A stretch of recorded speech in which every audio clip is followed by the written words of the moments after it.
एक नई report nature cities में बताया गया है कि भारत में दुनिया में सबसे ज़्यादा झुग्गी बस्तियां हैं जो बाढ़ वाले इलाके में बसी हुई है।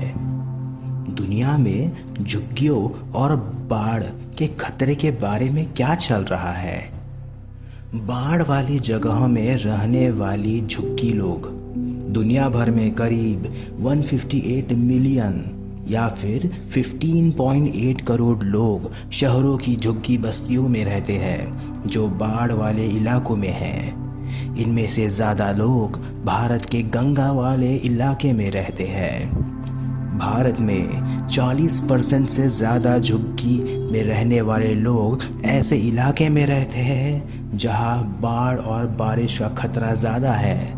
इन इलाकों में साफ पानी, नाली, पक्के घर जैसे ज़रूरी चीज़ें नहीं हैं। भारत, बांग्लादेश, पाकिस्तान जैसे देशों में ऐसे लोग ज़्यादा हैं।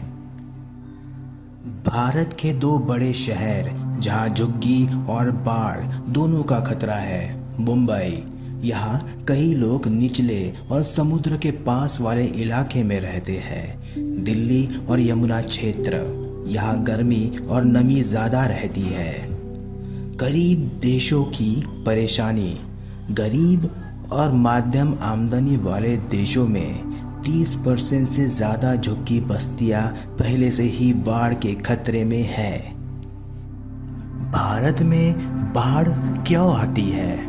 पहला, नदी में बाढ़। जब भारी बारिश होती है या बर्फ पिघलता है तो नदियां अपने किनारे से बाहर बहने लगती है, जैसे ब्रह्मपुत्र, गंगा और कावेरी जैसी नदियां। सबसे ज़्यादा खतरा पहाड़ों और हिमालय वाले राज्यों में होता है। दूसरा, शहरों का बढ़ना। जब शहर बड़े होते हैं तो वह निचले और जल भराव वाले इलाकों में फैलते हैं। भारत में 1965 से 2019 के बीच कई शहरों में बाढ़ की घटनाएं बढ़ी है। तीसरा, भारी बारिश और भूस्खलन। 1972 में बाढ़ की वजह से 2% घटनाएं होती थी। अब 2022 में ये 18% हो गई है।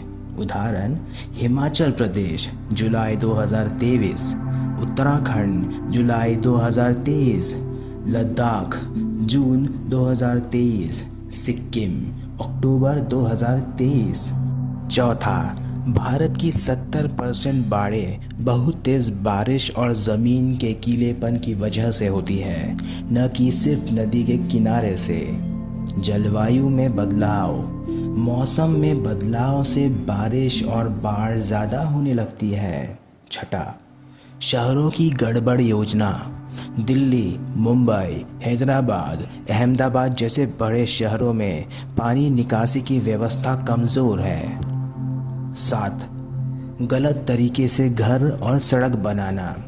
कचरे और सीमेंट के कारण पानी नीचे ज़मीन में नहीं जा पाता और बाढ़ आती है।